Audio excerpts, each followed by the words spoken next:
एक गरीब आदमी ने नींद में सपना देखा कि उसने अपने दोस्त हरिराम से 100 रुपये उधार लिए हैं। सुबह जब वह बिस्तर से उठा तो उसने स्वप्न के बारे में अपने दोस्तों को बताया। इस तरह यह बात चारों तरफ फैल गई कि घनश्याम ने हरिराम से 100 रुपये उधार लिए हैं। हरिराम को जब यह बात मालूम हुई तो वह घनश्याम के पास पहुंचकर बोला, मैंने तुम्हें जो 100 रुपये दिए हैं मुझे वापस कर दो।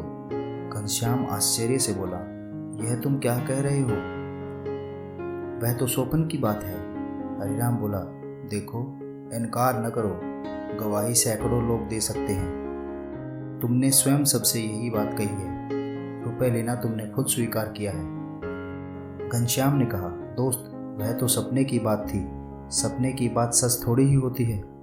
हरिराम भौहें चढ़ाकर बोला, मैं कुछ नहीं जानता। जब तुमने रुपए लेना स्वीकार कर लिया है तो तुम्हें रुपए देने ही पड़ेंगे। अगर तुम रुपए नहीं दोगे तो मैं यह मामला बादशाह अकबर के दरबार में ले जाऊंगा। घनश्याम इतना गरीब था कि उसके पास कभी 100 रुपये होते ही नहीं थे। वह 100 रुपये देता भी तो कैसे देता? वह बहुत ही परेशान हो गया और डर गया। आखिर मामला बादशाह अकबर के दरबार में पहुंचा। बादशाह ने यह मामला बीरबल को सौंपते हुए कहा, बीरबल, अपनी चतुराई से सही न्याय करो।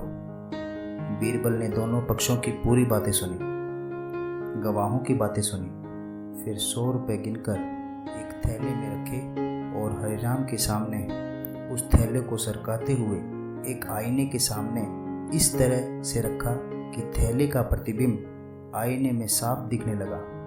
आईने की ओर इशारा करते हुए बीरबल ने ऊंचे स्वर में कहा, हरिराम, तुम आईने से अपने रुपए ले सकते हो।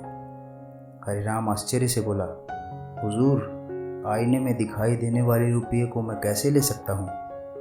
बिल्कुल सही कहा। बीरबल बादशाह की ओर देखते हुए बोले, सपना भी तो एक प्रतिबिंब की तरह ही होता है। फिर सपने में उधार लिया गया रुपया कैसे वापस किया जा सकता है? हरिराम, तुमने झूठा आरोप लगाकर दरबार का समय बर्बाद किया है।